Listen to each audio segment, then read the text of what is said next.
사도행전 26장 24절로 32절까지의 말씀입니다.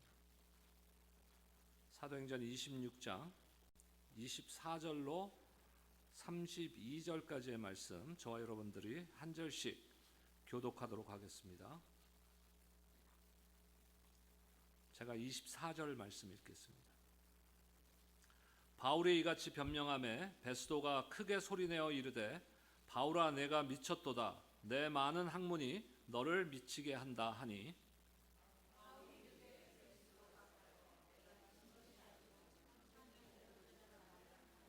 왕께서는 이 일을 아시기로 내가 왕께 담대히 말하노니 이 일에 하나라도 아시지 못함이 없는 줄 믿나이다. 이 일은 한쪽 구석에서 행한 것이 아니니이다.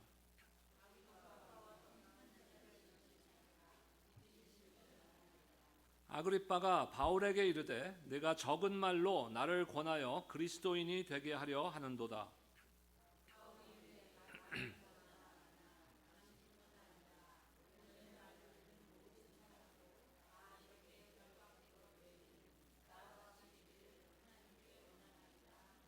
왕과 총독과 버니게와 그 함께 앉은 사람들이 다 일어나서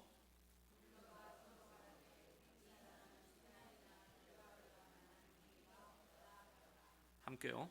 이에 아그리빠가 베스도에게 이르되 이 사람이 만일 가이사에게 상소하지 아니하였더라면 석방될 수 있을 뻔하였다 하니라. 아멘. 한 가지만 더 광고 드리고 말씀 전하겠습니다. 우리 MBTI 워크숍 오늘 두 번째 시간인데 사정상 두 번째 시간은 다음 주로 연기됐습니다. 우리 김문현 목사님 부부가 지금 집에서 격리 중이시기 때문에 다음 주로 연기되었음을 여러분들 참고해 주시기 바랍니다. 계속해서 우리가 사도 바울의 재판 과정을 말씀을 통해서 보고 있습니다. 바울은 오늘 본문 이전에서 십자가에서 죽으셨다 3일 만에 부활하신 예수님을 선포했습니다. 그러니까 죄수잖아요. 죄인입니다. 지금 피고인인데 바울은 그 변론할 수 있는 기회를 얻자 그 변론의 기회를 결국 자신을 변호하는 것보다는 예수님을 통한 구원 또 복음에 대해서 증거하는 시간으로 활용하고 있습니다. 바울은 예수님을 직접 만난 사람입니다. 바울이 다른 제자들이나 사도와 같이 예수님과 같이 3년의 공생애를 함께 보내고 직접 제자 훈련을 받고 한 그러한 제자나 사도는 아니지만 다메섹으로 그리스도인들을 핍박하고 박해하기 위해서 가고 있는 중에 예수님께서 직접 나타나셔서 부활하신 예수님께서 그에게 직접 만나 주셨다는 것이에요. 바울은 총독의 청문회장에서 메시아이신 그 예수님께서 자신을 어떻게 부르시고 어떻게 사용하셨는지 자신의 체험을 간증하며 복음을 전했습니다. 지금 우리가 그 상황을 한번 우리가 생각해 보기 바랍니다. 지금 이 상황이 재판하는 과정의 상황이 바울은 죄수, 그러니까 죄인이죠. 그러니까 피고인. 그리고 지금 앞에 재판관들은 누굽니까? 총독이고 왕입니다. 지금 그런 사람들 앞에서 그리고 그 외에도 유대의 지도자들, 그러니까 그 당시에 권세 있는 자들, 힘 있는 자들, 이러한 사람들이 앞에 앉아 있는 상태에서 재판을 받는 과정에 있는 바울이에요. 위축될 수 있는 그런 상황입니다. 그런 상황 가운데서 사도 바울은 당당하게, 담대하게, 떳떳하게 자신이 만난 예수 그리스도를 전하고 있는 것입니다. 얼마나 담대했어요. 오늘 이번 주 암송 구절인데 오늘 본문의 29절 말씀 우리 다시 한번 읽겠습니다. 29절입니다. 사도행전 26장 29절 시작. 바울이 이르되 말이 적으나 많으나 당신뿐만 아니라 오늘 내 말을 듣는 모든 사람도 다 이렇게 결박된 것 외에는 나와 같이 되기를 하나님께 원하나이다 하니라. 자, 죄인과 재판관의 입장이 바뀐 것 같아요. 오늘 내 말을 듣는 모든 사람도 다 이렇게 내가 죄수로서 결박된 것 말고 그 외에는 나와 같이 되기를 하나님께 원합니다. 기도합니다. 당신들이 나와 같이 되기를 원합니다. 지금 죄수가 피고인이 할 수 있는 그런 이야기는 아니에요. 상식적으로. 그렇게 담대합니다. 그 바울의 담대함이 도대체 어디서 나오는 것일까? 또 한 가지, 우리는 왜 이렇게 바울과 같이 담대하지 못할까? 예수님께서 성령을 약속하시면서, 부활 승천하시며 성령을 약속하시면서 뭐라 그랬습니까? 사도행전 전체에 지금 말씀을 한 절로 요약한다면 사도행전 1장 8절 말씀이에요.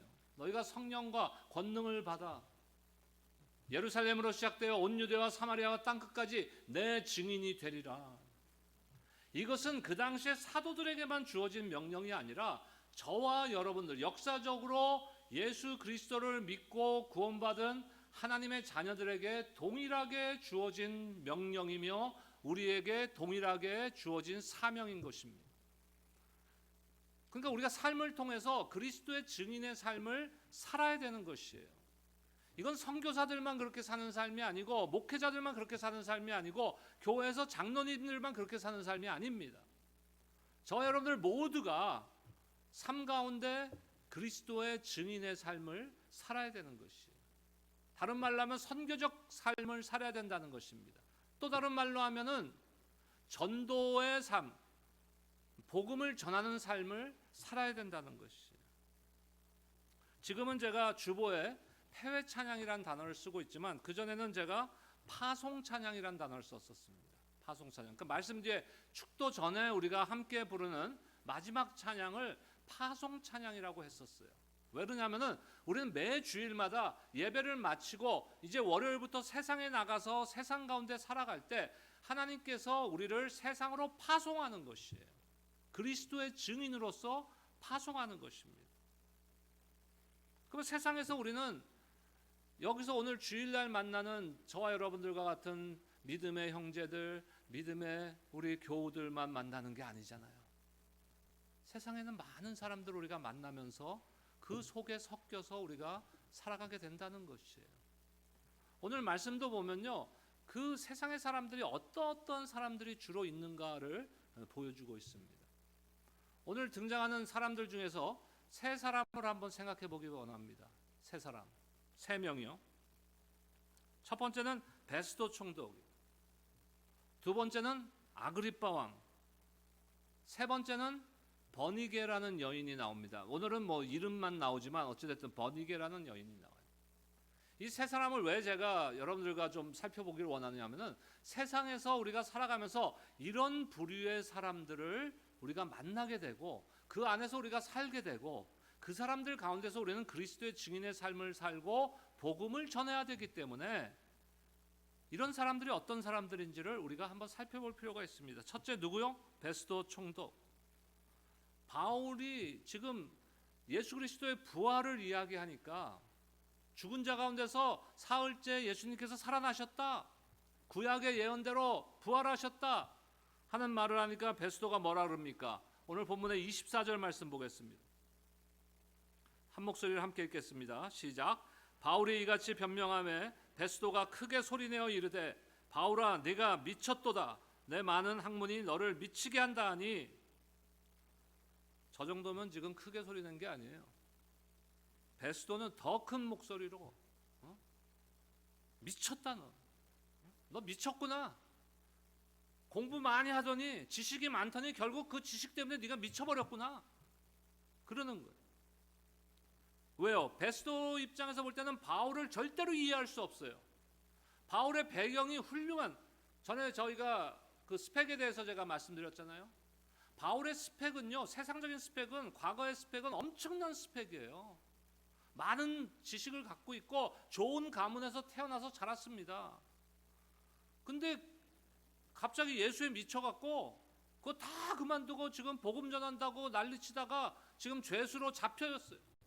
그러니까 베스도 같은 사람이 볼 때는 절대로 정상적으로 보일 수가 없는 거예요. 그게. 네가 미쳤구나. 사람들은요, 자기가 이해가 안 되면은 그 상대방이 틀렸다고 생각해요. 제가 몇 주 동안 계속해서 이 다른 점과 틀린 점에 대해서 얘기하는데, 복음은 다른 점도 없고 틀린 점도 없어요.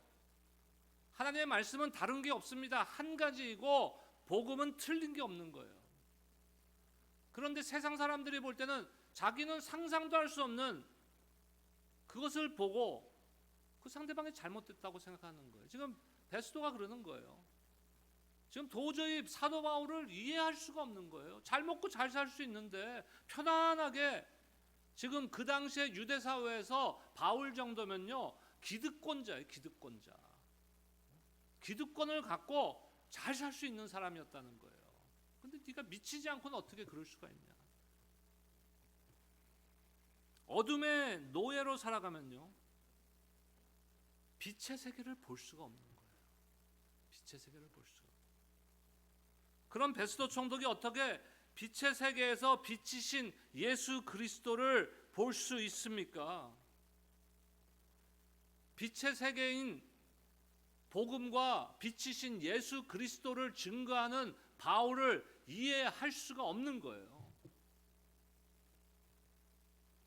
그 바울이 가지고 있는 주님을 향한 사랑, 복음을 향한 열정, 성경적 가치관과 세계관, 관점을 도저히 이해할 수가 없는 거예요.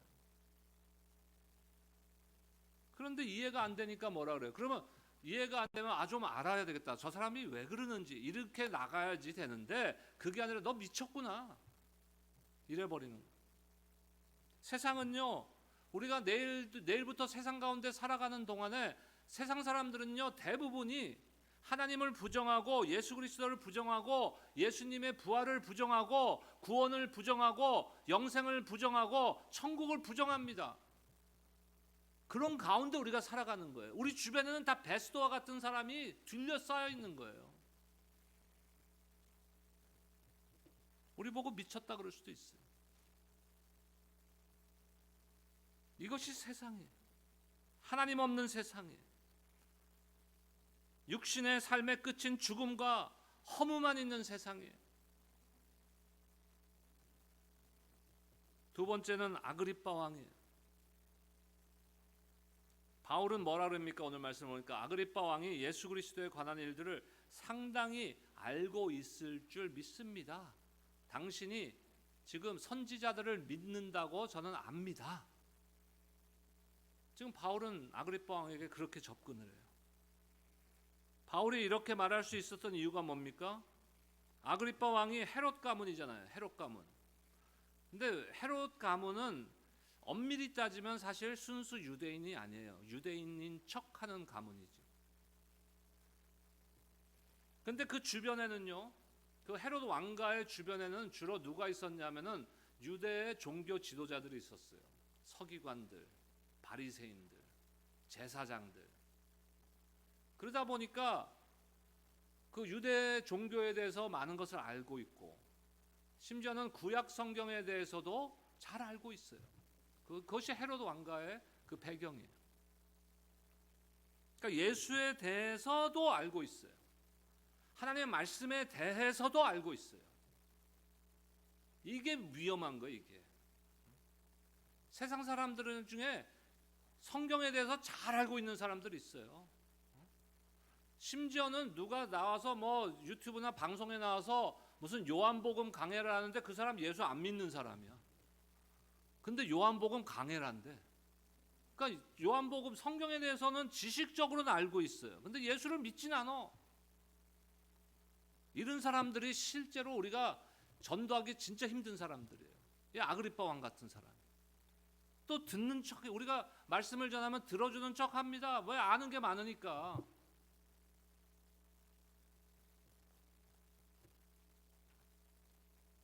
그런데 뭐라고 그럽니까? 26절에서 28절 말씀 보겠습니다. 26절에서 28절까지 석절의 말씀 함께 읽겠습니다. 시작. 왕께서는 이 일을 아시기로 내가 왕께 담대히 말하노니 이 일에 하나라도 아시지 못함이 없는 줄 믿나이다.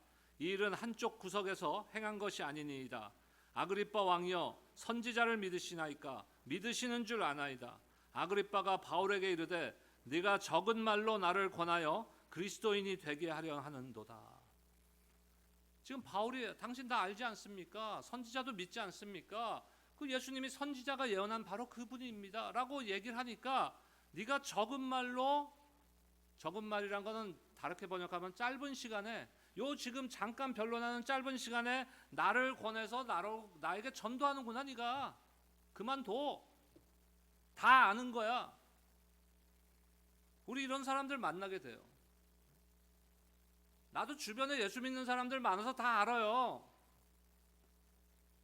우리 할머니도 권사님이고요. 다 알아요. 우리 집안이 몇 대로 크리스찬이에요. 근데 본인은 안 믿어. 다 알아요. 그러니까 시간 낭비하지 마세요. 나한테 전도하지 마세요. 안 넘어가요. 지금 이러는 거예요. 그런 사람들 겪어본 적 없습니까? 옛날에 제가 비즈니스를 하는데 비즈니스 직원들이 이제 회사의 직원들 중에 예수 잘 믿는 분들이 이제 왔어요. 그러니까 한 여직원이 저한테 와서, 그때는 제가 전도사 때인데, 전도사님 저희 아는 분이 참 예수를 안 믿는데 제가 한번 모시고 올게요. 우리 점심시간에 한번 좀 말씀을 좀 나눠주세요. 자기 도저히 안 된대. 그 와이프는 이제 간호사고 남편은 이제 다른 비즈니스를 하시는 분인데, 이 남편이요, 그때 제 전도사 때인데, 신학교 다닐 때인데 저보다 더 잘 알아, 성경을. 그러니까 이게 지식적으로 내가 해갖고는 안 되는 거예요, 이게.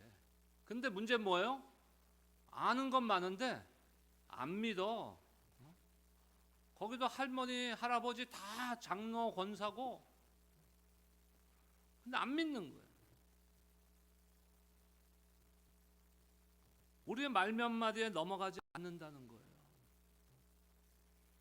세 번째 부류는 오늘 버니게라는 여인이 나와요. 버니게. 오늘은 사실 이름밖에 안 나와요. 오늘 본문에는. 근데 버니게는 아그리빠 왕의 여동생이에요. 누이예요. 근데 일찍이 어린 나이에 뭐 10대였던 것 같아요. 열 몇 살 때 삼촌이에요. 삼촌 칼키스라는 삼촌하고 결혼을 했어요. 근데 그 삼촌이 죽었어요. 그러니까 과부가 됐죠. 그러니까 오랍이 있는 아그리빠 왕한테 왔어요. 근데 아그리빠 왕이랑 또 뭐 근친상간을 진짜 관계였는지 아니었는지는 정확하지는 모르겠는데 그런 소문이 막 퍼졌어요. 아주 뭐 진짜 난잡한 그런 여인. 그러다가 또 어느 폴레몬이라는 길리기아의 어느 왕, 폴레몬이라는 왕하고 결혼을 합니다. 그리고 또 이혼을 했어요. 그러다가 그래도 나이가 한 20살밖에 안 됐어. 10대에 파란만장한 삶을 살려. 그러다 이제는 어떻게 해야 되나 하다가 로마 황제의 아들을 이제 유혹해갖고 정부 그런 관계가 있었어요. 그러니까 로마 황제의 아들과 사귀고 그를 유혹한 이유가 목적이 뭘까요? 혹시 이 황제의 아들이 나중에 황제가 될 수도 있는 가능성이 있는 거잖아요. 그러면 황후가 될 수 있는 가능성이 있기 때문에 그런 거예요. 근데 그것도 실패했어요. 그리고 다시 지금 아그리빠 왕에게, 오랍에게 다시 돌아와요. 버니게와 같은 사람이 세상에 있을까요? 없을까요? 많아요. 온갖 관심이 뭐예요? 온갖 관심은 세상적인 욕망, 세상 물질에 대한 욕망, 권력에 대한 욕망, 어떻게 해서라도 내가 권력의 배우가 되기를 위한 열망. 자기가 황제 될 수는 없죠. 그러니까 황제 될 가능성 있는 남자를 꼬시는 거죠. 온갖 그런 것밖에 모르는. 이런 사람들하고 대화를 하면 뭡니까? 다 세상적인 대화예요. 세상적인 대화. 교회 안에서도요, 어떤 모임에 가면은 대화가 다 그런 대화야. 영적인 대화는 전혀 없어.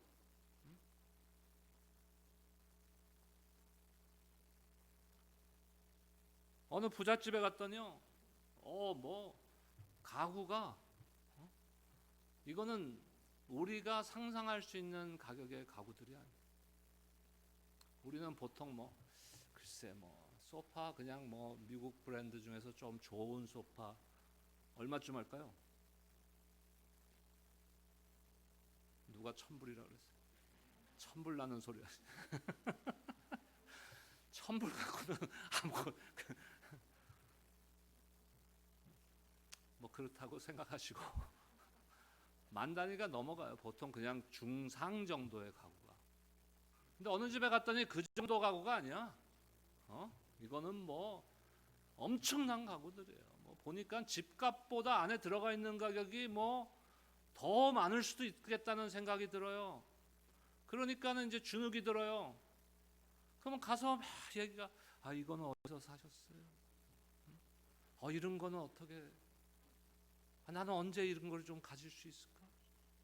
이런 얘기만 하다가 그냥 돌아오는 거예요. 돌아오면서 차 안에서 부부싸움하는 거예요. 당신은 뭐 했어?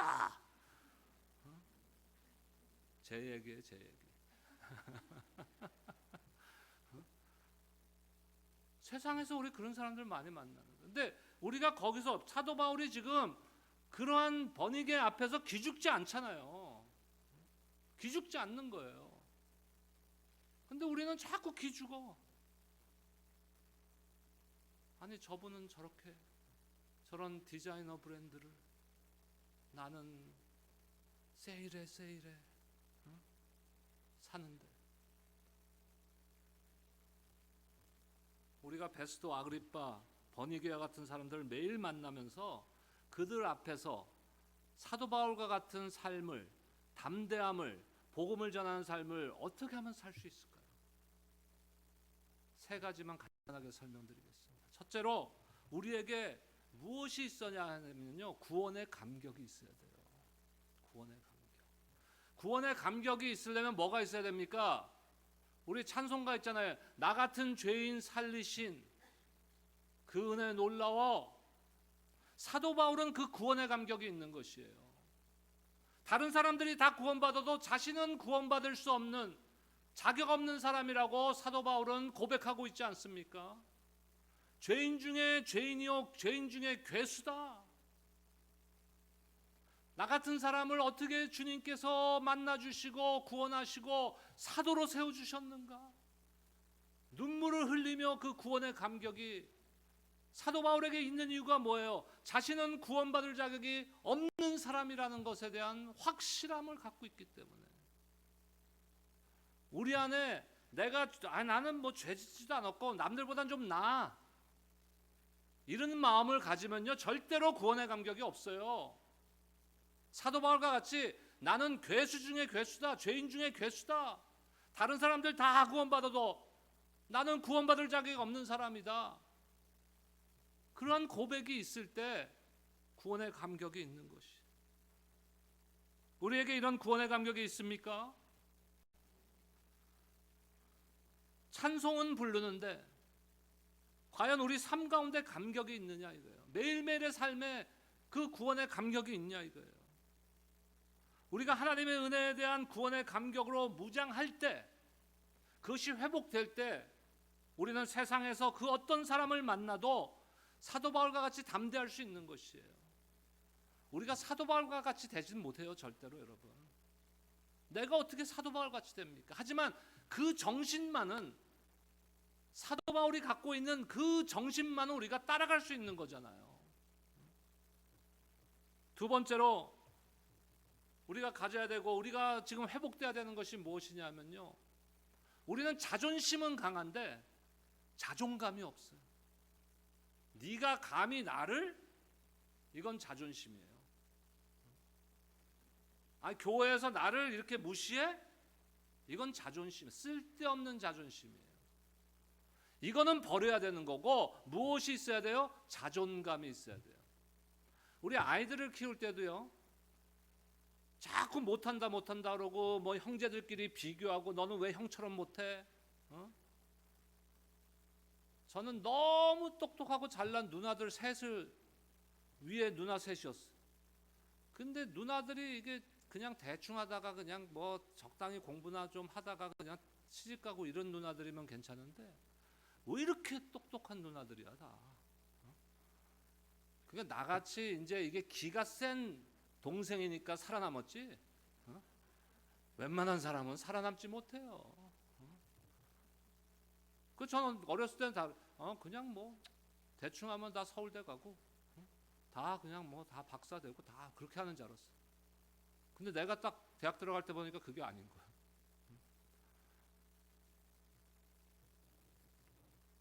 어렸을 때부터 우리 아이들을 키울 때 너는 왜 이렇게 못해? 너희 형은 잘하는데 너는 왜 공부를 못하니? 넌 누구 닮았니 도대체? 누구 닮았겠어요? 여러분도 닮았지. 근데 꼭 그 많이 닮은 자식이요, 그 부모님을 제일 싫어해. 보면은 제일 많이 닮았어. 우리 형제 5남매 중에서도 누님 한 분이 우리 아버지를 제일 많이 닮았어, 우리가 볼 때는. 근데 아버지랑 맨날, 우리 아버지 작년에 소천하셨지만 아버지랑 맨날 부딪혀. 근데 보면 제일 많이 닮았거든. 누구 닮았겠어요? 그런 데서 아이들이 뭐가 생기냐면 자존감의 상실이 생기는 거예요. 우리가 예수 믿고 구원받았을 때도요, 이 하나님의 자녀로서의 자존감이 있어야 되는 거예요. 하나님의 은혜 가운데 우리가 십자가의 보혈의 은혜로 구원받은 하나님의 백성, 하나님의 자녀가 되었다면은 그 자존감이 있어야 되는 것이에요. 우리의 값이 얼마어치입니까? 우리의 생명값이 얼마어치예요? 예수님의 십자가에서 흘리신 그 생명이에요. 생명값이 우리 값이에요. 주님의 생명이 우리의 값어치라는 것이에요. 그러니까 자존감이 없을 수가 없는 거 아닙니까? 그러니까 제가 이 얘기를 하니까 누가 저한테 그래요. 목사님, 이 역사적으로 수십억 명이 예수 믿고 죽었는데, 뭐 정확한 통계는 아니지만, 그러면은 예수님의 값어치를 n분의 1로 나누면, 그러니까 수십억 나누기 예수님의 값어치, 그러면 다 분산 얼마 안 되는 거 아니에요? 그러는 거야. 꼭 그런 사람들이 있어. 산수를 제대로 못 배운 거예요, 그거는. 자, n분의 1, 밑에가 뭐 수십억이든 수백억이든 상관없어요. 위에가 무한정이면요, 답은 n이 100억이든 1000억이든 상관없어요. 똑같은 답이에요. 무한정. 다시 말해서 저와 여러분들이 개인적으로 한 사람 한 사람 받은 은혜가 다른 사람들이 받았기 때문에 나눠지는 게 아니라는 것이에요. 예수님 누구를 위해서 죽으셨어요? 나를 위해서 죽으셨어. 나를 위해서. 뭐 인류를 위해서 죽으셨다? 그러면 인류 전체가 구원받아야죠. 아니요, 나를 위해서 죽으신 거예요. 나를.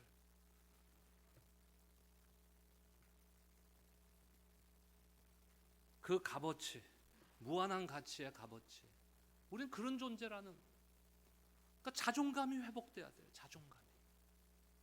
근데 화려한 복장과 위풍당당한 그 위세 총독과 지금 왕과 왕의 누이와 얼마나 화려하게 차려입고 나와 있겠어요. 거기서 재판관으로, 바울 앞에. 바울은 절대로 기죽지 않는 거예요. 우리 같으면 어때요? 기가 콱 죽죠. 우리는 언제 저 자리에 한번 앉아보나? 우리는 언제 저런 옷 한번 입어보나? 자존감이 없는 거예요. 자존감이.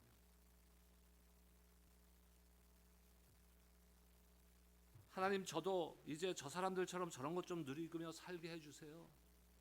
그동안 너무 고생했잖아요. 저도 이제는 좀 누리게 해주세요. 이게 자존감입니까? 아니요.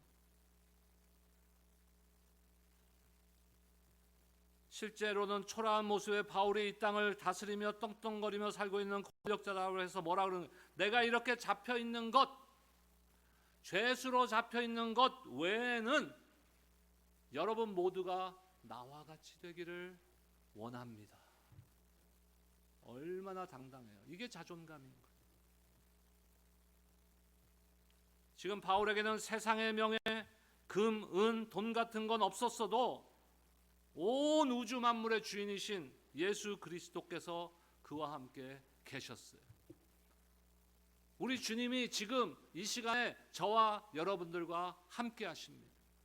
우리에게 금과 은이 없어도, 세상의 명예와 권력이 없어도 우리 주님이 함께 하시면은 우리는 무한한 가치를 갖고 있는 하나님의 자녀인 것이, 그것이 회복돼야 됩니다. 세상의 어떤 권세와 물질 앞에서도 기죽지 말고 우리 모두 사도 바울과 같은 자존감으로 무장해서 복음을 담대히 전하는 삶을 살 수 있기를 축복합니다.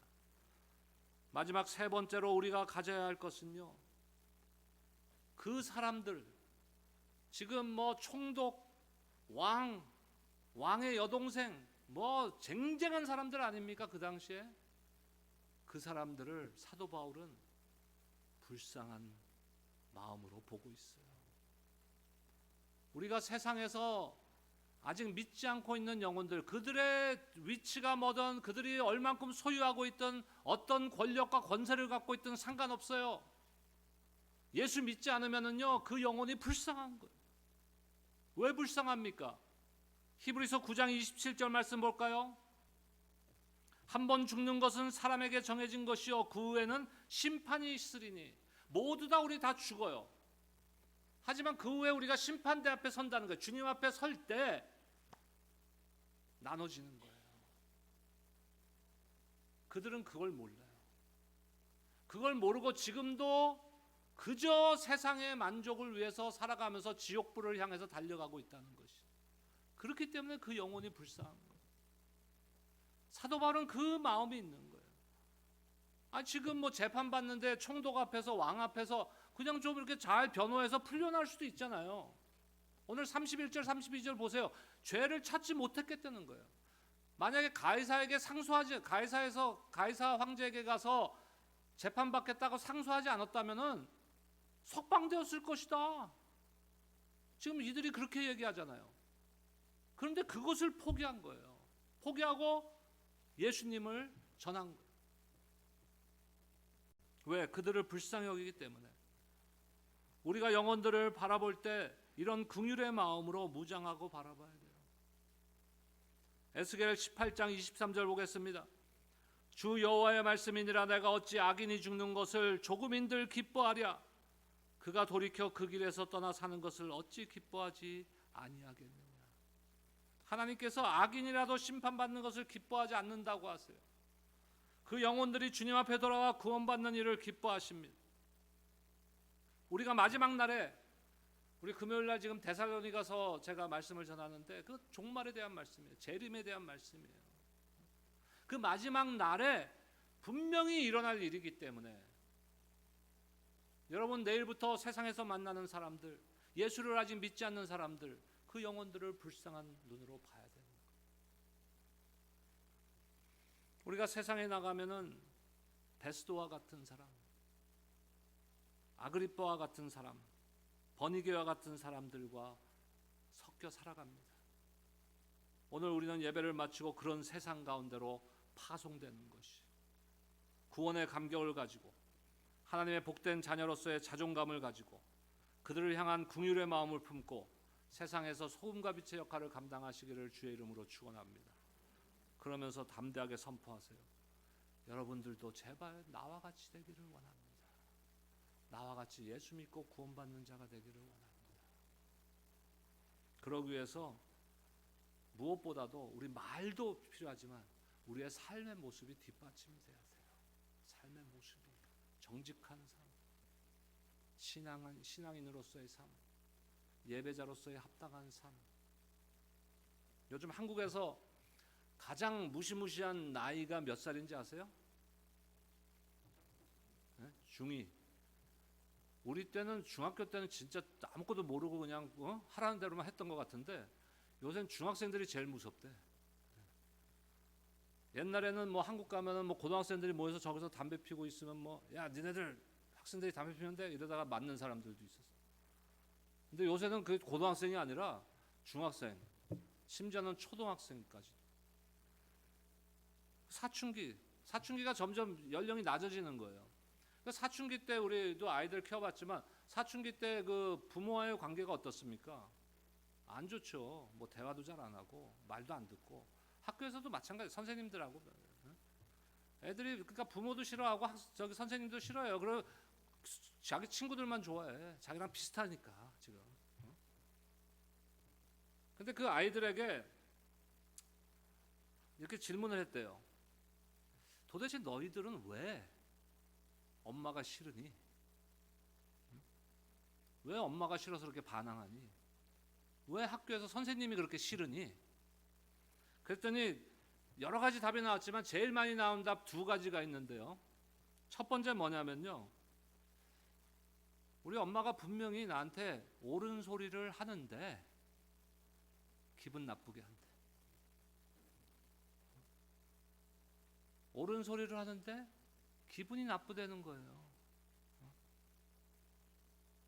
또 한 가지 많은 답은 뭐냐면요, 지나 잘하지. 본인들도 못하면서 우리한테 맨날 잘하래. 제가 맨날 뭐 애들한테 공부해라. 너는 왜 이렇게 B를 봐도 왔니? A 못 받고. 그런 분들 저한테 그 초, 중, 고, 대학까지 성적 증명서 가져오세요. 진짜 오래 맞았는지. 애들이 그 싫다는 거예요. 분명히 옳은 소리인지는 알겠대. 엄마가 하는 얘기가 옳은 소리인지는 알겠대. 걔네들 모르나요? 알아요. 사리 분별이 있어요. 아는데 기분이 나쁘대. 왜 지네들도 못하면서 왜 나한테만 하라 그러냐 이거야. 무엇을 말하는 겁니까? 삶이 뒷받침이 안 되면요, 우리가 복음을 백날 가서 선포해도 그 복음이 전달 안 돼요. 절대. 삶의 모범이 돼야 되는 거예요. 제가 우리 찬양팀들한테도 항상 강조하는 게 그거예요. 찬양팀은 예배자의 모범이 보여야 돼요. 찬양이 싱얼롱 하는 시간 아니에요. 무슨 뭐 레크레이션에 싱얼롱한 노래 따라하기 아니에요. 삶을 통해서 그 사람들이 한 사람 한 사람 다 기도로서 준비하고 예배로서 살아가는 모습이 나타날 때 그 영적 영향력이 온 회중에게 끼치는 거예요. 우리의 삶도 마찬가지예요. 전도의 삶, 말만 번지르하게 해서 되는 게 아니라는 거예요. 여러분, 일주일 동안에 우리는 또 세상 가운데서 살아갑니다. 먼저 우리의 삶이 주님 앞에 부끄럽지 않도록 정직한 신앙생활, 신실한 신앙생활 하면서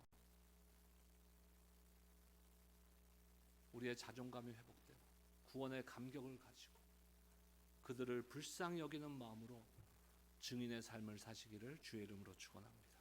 기도하겠습니다. 하나님 감사합니다. 사도 바울의 모습을 보면서 어떻게 그렇게 죄수인데도 당당할 수 있는지 오늘 말씀을 통해서 다시 한번 살펴봤습니다. 우리가 사도 바울과 같이 살 수는 없겠지만 그 마음을 담기를 원합니다. 우리 안에 구원의 감격이 있게 하시고 하나님의 자녀로서의 자존감이 있게 하시고 그 죽어가는 영혼들을 향해서 불쌍히 여기는 마음이 있으므로